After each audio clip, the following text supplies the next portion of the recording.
My friends, I cannot believe that I'm currently doing this video. I'm currently stood in one of our rooms of our new HQ, about to do a new car prep on a brand spanking new, Paint To Sample Viola metallic 4-wheel drive 911 with an option list about this long. Whatever I say or however I say it, I literally cannot replicate the feeling that I've got inside me right now. It's very humbling. I'm very happy and emotional at the same time. I will try and involve you as much in this process as I can. This is a new territory for me. The car and the chase that I've had to get to this point in life has been very hard. It's been very bumpy, let's say. That's the light word for it. And we've had many ups and we've had many downs.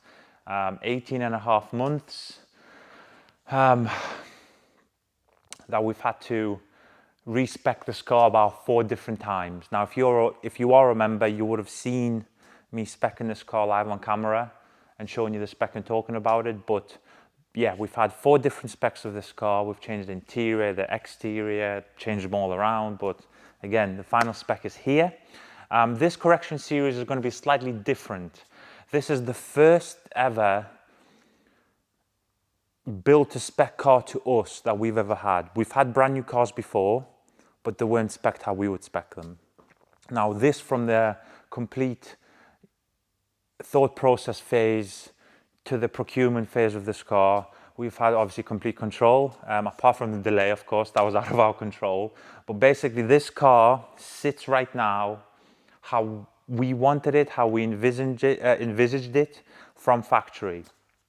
I won't go through the full spec of this. Again, that can be a dedicated video. So for a new car like this, if you saw the pictures on Instagram, you would have, if you had a very keen eye, you would have seen that the car was absolutely plastered, in dirt at the unveiling of it, and that was due to my request. Now, I didn't want potentially unqualified people rubbing on a £7,000 option paint job. So we said, leave it dirty, let us do with it, kind of what we do. So what I did, and the reason this is why it's going to be different, is the first night I literally drove it back. I put towels out all over the floor. Yes, I'm that anal because the tires were dirty. I just rolled it in for security, locked it up. And then usually you would see me do, the wheel wash, the pre-wash, the decon steps. Now, a few of those areas you have to almost avoid because it's literally brand new and you can see that certain steps don't need to be done. And what I did is I did what I call not a takeover wash like I usually do. It's a tradition. I did a damage wash. I wanted to do this off camera in peace and quiet and not to really focus, in terms of giving you my thoughts through the panel. I wanted to see, is there any damage? And if there is, how much? Because that answer would lead me directly into the episode that I'm filming right now. And we would tailor it towards, how we're going to attack this car. So I did a damage wash. Decon levels or contamination levels were actually surprisingly low for a brand new car. It still can get contaminated because, if it's on a rail a little bit or on the sea, it can pick up a few different things. It depends how it really got shipped. I know it got shipped by sea from Germany, but how it got to Germany again is a question to be answered later on. But basically 17 miles on the clock and the car is beautiful. Now, what I have noticed is all around the car, you will see subliminal B-roll shots start rolling into the video. I have picked up little things all around the car. So for example, if you've seen the picture, so I got sent a picture when the car was at Nottingham, and there was obviously certain tactical strips placed all over the car. Now, unsurprisingly, where those strips were peeled off, so for example, on the doors, on the wing, on the bonnet, on this door handle here, there is actually a little bit more damage than usual. There was a big 2 scratches across the bonnet, and that's when I'm guessing they kind of peeled off the protective film. But apart from that, I have done an off-camera test spot just to try and keep you as engaged as possible with this. And the dream combination, actually, believe it or not, is a finishing pad with a finishing polish, and you're done. Now, even the biggest scratches that you could see on camera and go, wow, you'd think, oh, you've got to compound it, you've got to do a few extra things, but actually no. One step, I think, is going to do the whole car. I've done a test spot on a damaged spot, and I've done a test spot on a perfect spot. The results identical. Now, another special thing about this, hopefully this episode that you're going to see, is every single liquid and product that we're going to use, bar the 1/2 machines, is going to be our product. Now, this is very, very interesting because we are pretty much in pre-manufacturing stage of a few of the items that you're going to see. But from the compound to the polish, we're not going to use the compound on this, of course, but you know, the finish and polish, a few of the pads, again, pre-production is the word. The coating packages that we're thinking of putting on, we're still undecided, but 99% sure we're going to do a coating package on this.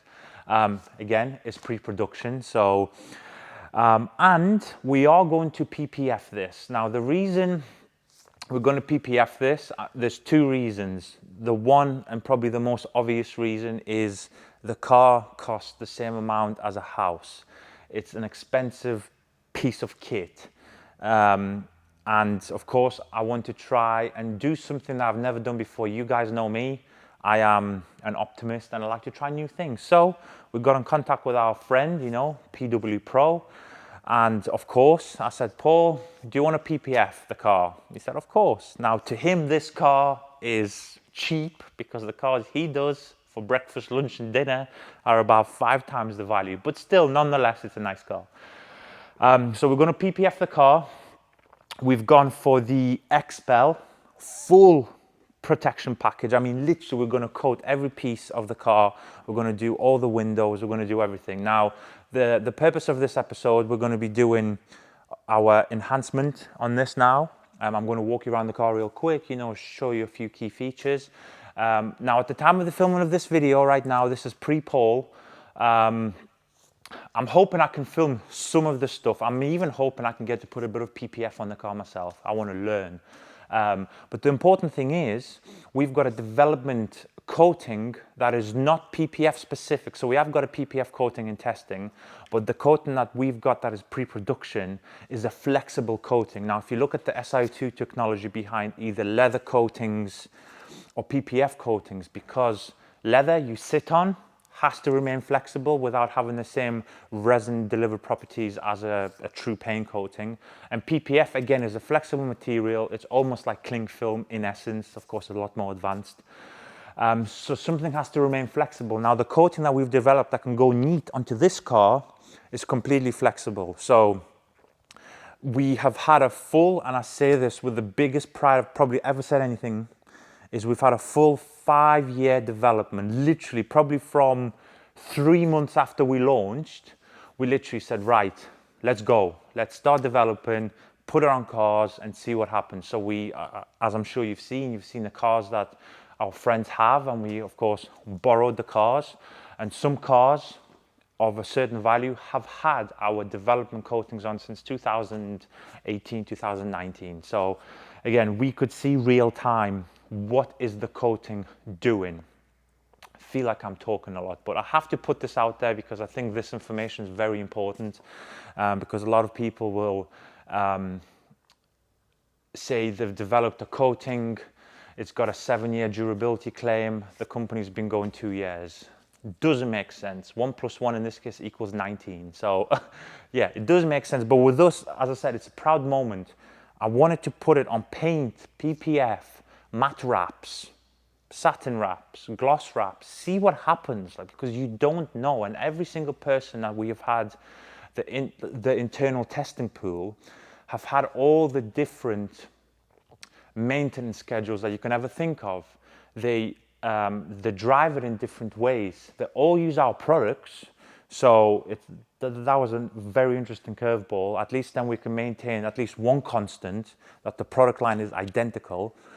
So when this car gets wrapped in XPEL, We're going to put our package on. I won't tell you the durability that we have actually truly found with this coating. It's high, very high, but it's even more interesting because that coating can go a lot higher. So I know that for a fact because one of the cars that is within our own personal fleet, it's been on for around 5 years, but the last, I don't want to give it away, but we have accelerated the testing past the 5 years of organic testing. We've accelerated it chemically and inorganically to actually see how far can we really go with this and what really kills the coating. So that's the plan. Perfect this, leave it bare. I've got a convoy of people boxing me in to drive up to my friend Paul to, of course, avoid any stone chips, because that's the whole reason why we're doing PPF, is the only thing, is stone chipping. And we just want to see how the coating reacts with different colors, different brands of PPF, because again, the world is evolving of car care. So again, if you see us on the M1 and you've got cars in the outside lane doing, you know, SAS style maneuvers, you know who's doing them. We're going to be protecting this at all costs, hopefully with armed guards. So I'm going to take you around. We're going to do probably one of the more boring correction series because we're really not correcting anything at this point, as you can probably see on camera. This is unpolished. This, oh my God, unbelievable. We're just chasing pure gloss now. We want to level the paintwork a little bit more, so obviously peaks and troughs. And we want to try and reduce that to make it as flat as possible, so PPF lays better. And obviously, hopefully, the coating's going to come out just how we like it. And yeah, let's crack on. So dependent how long you've been viewing our content for, but if you viewed it for long enough, you would have known that one of my biggest developments has been the abrasive technology side of things. Now, all the pads are pre-primed. I'm going to blow them again off camera. I do not want to bore you with details of how to blow out a pad for the 900th time. But basically, we've got our development pad going on to our development finishing polish on our trusty LHR 15 Mark II, and you're just going to see just how effortless this whole experience is going to be.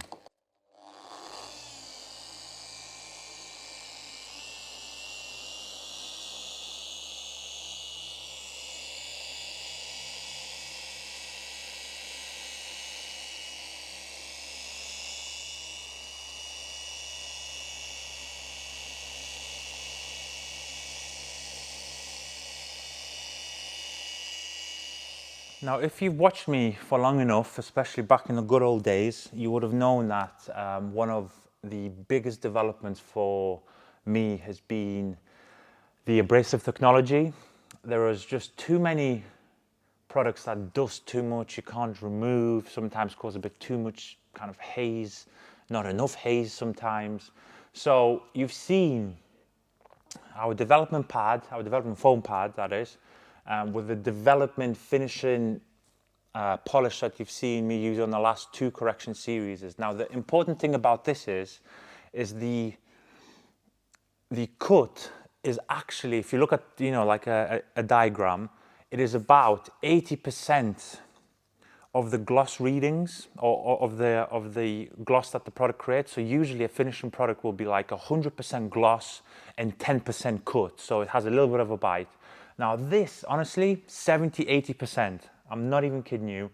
So it's got amazing cutability, but it very quickly breaks down into a finishing product. No dust. Now the wipeability, watch this. I'm going to try and even, it's a 3-4 finger job. I'm not even putting no pressure on it. It's as if you're wiping off a shore wax. Now the important thing is, I don't want no dust here. I don't want, you know, dust flying all up in the air into my lungs, making a mess of my beautiful little floor. And just look, I've put no pressure on. Now, the important thing about pressure is the paint is in really good condition. Imagine you've just compounded it and you've just finished it. You don't want a product that's so hard to remove that you've just refined and having to come in like this. So it's just nice. So my trusty ramp hasn't yet arrived. So I've got to have to do it the old school way, as they say, but sometimes I prefer this way as well. So what you're noticing as well, just to bear in mind if you are in the preservation game rather than the correction game, let's say, is imagine this. I love my analogies, but imagine this is an archaeological find. You don't want to go too aggressive with it. So imagine you're taking one of those painting brushes that you see they do on the Discovery Channel and they're just flicking away without causing too much of a disturbance or agitation to the ground because they want to try and preserve what they find. Same thing with this. The more I cut is the more potentially, now again, don't forget of all the things that we're going to put on top of this car. In my case, it's pretty much, irrelevant. But normal people who may just want to put a wax on or a coating system, the more you cut and you have a scratch further down the line or swirling and you want to cut again, you may not be able to get that opportunity again. So this is why I'm thinking of myself like an archaeologist almost on this, trying to preserve as much of the paint as possible.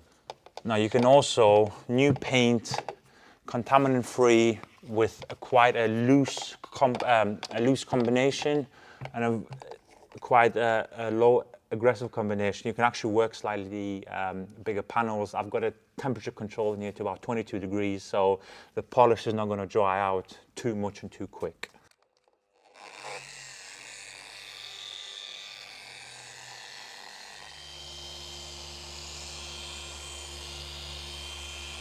I'm using the final wipe towel rather than the paint. People might say, why not the paint towel, the wax and sealing? You can use any on this combination. Can't go wrong. I've just opted for a slightly thicker blend just so it can absorb my hand action. Oh man.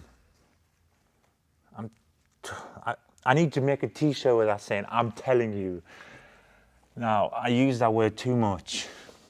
It's just, even though it's unprotected, the paint just feels, in comparison, slick.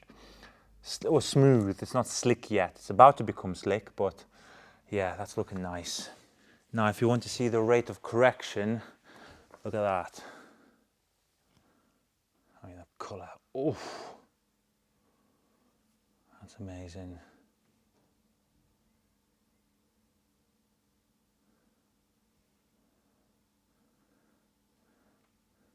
It's just beautiful.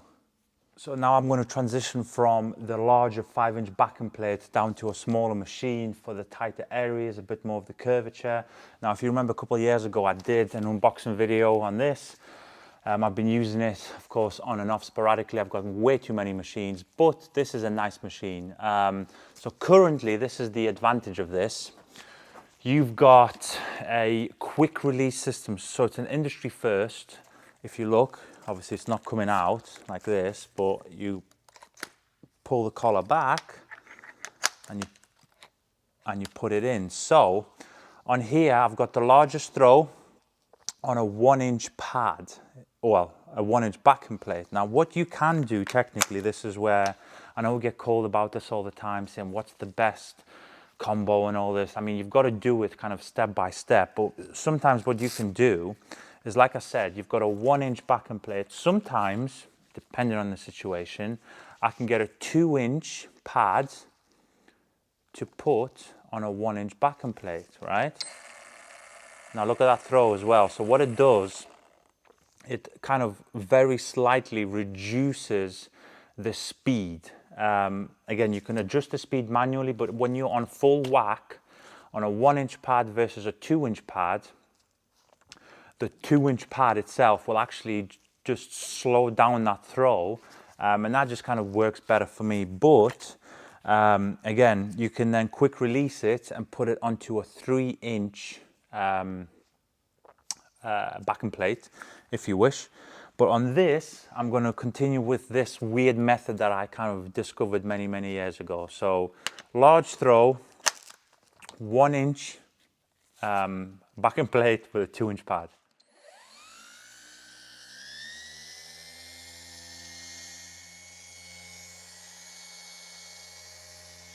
As you can see, it's very maneuverable, and you can pretty much do it one-handed. As I said, this will probably be the most boring correction series ever, because we're not correcting, we're perfecting. Now, you can get away with this on a 5-inch platform, but there's a bit of a bevel in the panel, so I'm going to run the edge a little bit further.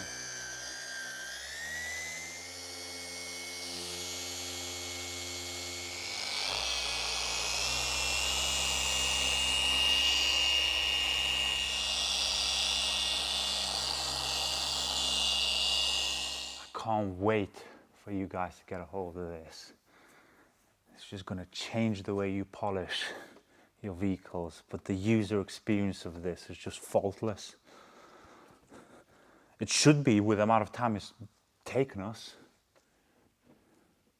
Absolutely faultless. But the result, I mean, is the camera even picking that up? That is stunning, honestly. Really, really stunning. Okay, so as a tradition, what I like to do is once I've done 97% of the car, I will exclusively switch to cordless. So you've seen me now go back to the traditional 1-inch backing plate, 1-inch development pad, still on the development polish. And basically all these little trim pieces, I can really take my time. It should take me about half an hour. I'm going to one step the entire trim pieces of paint. It's not, when you're working with perfect paint pretty much, especially on these spots, people might say, well, why are you even wasting half an hour of your time to polish this? But basically polishing is not only just about removing defects. 99% of cases, yes, you are removing defects, but when you're working on, let's say this, which is a piece of perfection paint, you're also leveling the paint to where you're almost exfoliating it, so the foam pad and the polish will go down into the pores of the paint. It will almost remove impurities, and you will begin to level the clear coat, so anything that you put on afterwards lays that little bit better. A little bit like in the paint and decorating business. You can paint a wall that has been skimmed, plastered and skimmed. It'll look okay, it'll look nice, but if you plaster it, skim it, and then sand it, and then lay the paint, you've leveled that surface of impurities, and the paint lays that little bit better. So, same kind of analogy. I am missing my ramp. When you have it, you think, yeah, it's just a standard ramp. It is what it is. But you've got a super low, super sports car, whatever you want to call it, and while you're waiting for your new ramp to arrive because of the stupid delays, I've got to do it old school way, 6'6" in height, get on my knees to do this, but you've got to do what you've got to do.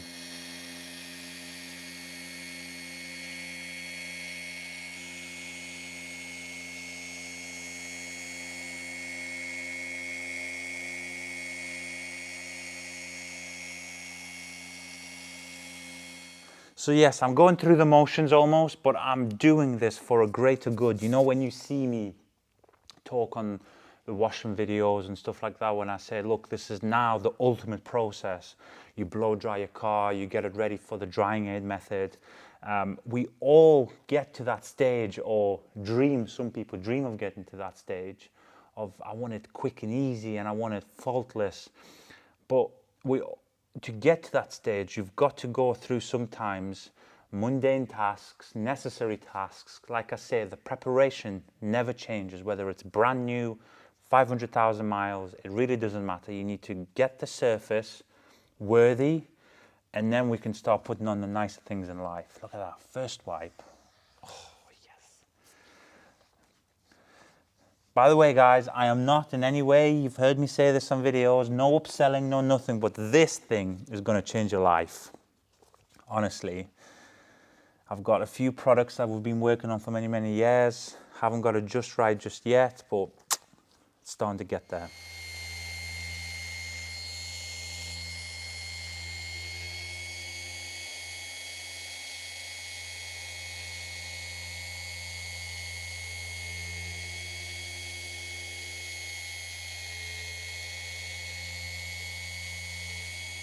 Okay, so this process has took me around 5-6 hours. It probably would have took me half the time if I wasn't concerned about, you know, angles of the camera and kind of talking and trying to educate you guys. But this is probably one of the truest one-step corrections you've ever seen. I've either gone through 20% of the car going through the motions because there was nothing there, and the other 80%, you know, light swirling, maybe a little bit, you know, like of damage next to the door handle, stuff like that. But 100% of the way, regardless of where I was on the car, the ultimate goal is to chase gloss.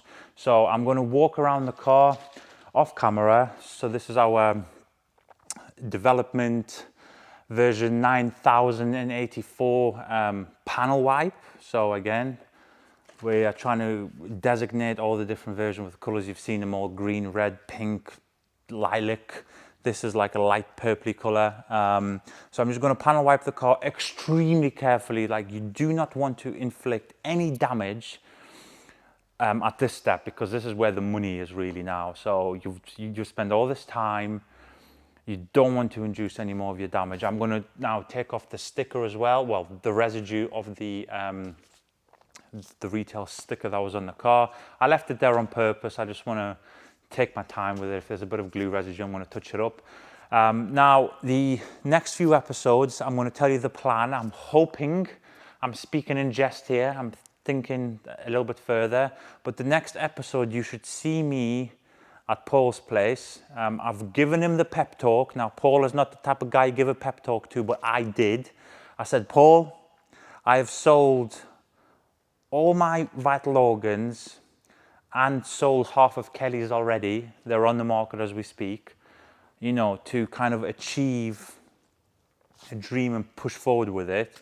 So he's the first guy ever to touch any of our cars, you know, whether it was right at the beginning, now at the end. I said, Paul, if I could do it myself, I would do it. But again, he's the number one. He's the number one guy. He's accredited by pretty much everybody. He's a good friend of mine. Of course, he stocks our products too, which helps. So if you are in the Mansfield area or in, you know, within 10 miles of there, PW Pro, he's a guy. He does Ferraris and Lamborghinis for breakfasts and super other stuff that I can't talk about for afternoon tea. So you should see me at Paul's. I'm going to ask him again. I'm sure he said yes. But I'm going to say, look, Paul, can I just, you know, capture the moment of what we're doing here? You may see something else nice in there, who knows? So we're going to do that. I am not going to coat at his place. I'm going to get the car back here, back in our SAS convoy, of course. I'm going to quickly do a very light maintenance wash because the car's not going to be dirty. I'm not going to be doing anything at his. I'm going to get it in here, get the dehumidifier on, get the ceiling, you know, to drop some ambient temperatures. And at this point, the third episode should see us do our pre-production stuff, kind of in terms of coatings. While we are there, because these wheels are very expensive center locks, if you know, you know. He said, look, let's take the wheels off at my place, you can coat them there. So you may see it, you may not, I don't know. But basically what I'm putting on the paint, I'm going to be putting on the wheels. That's another trial there, because it's a whole different material and a bit more heat involved. But basically this should be a 2-3 part series where we try and really take you in depth. I may even put a microphone on Paul. I don't know, capture the way he talks, because he's actually funny without trying to be funny. In fact, I'm going to make a prediction now. I've always been right with him. Again, I'm not at his place, as you can see, but how much am I hedging a bet that regardless of the weather in the next couple of days, whether it's snowing, he will be wearing a pair of shorts. He's a lunatic. He wears shorts in January, so I don't know. He's a good lunatic though. So yeah, that's it. I'm going to lightly just, you know, get off any polishing residue now with this.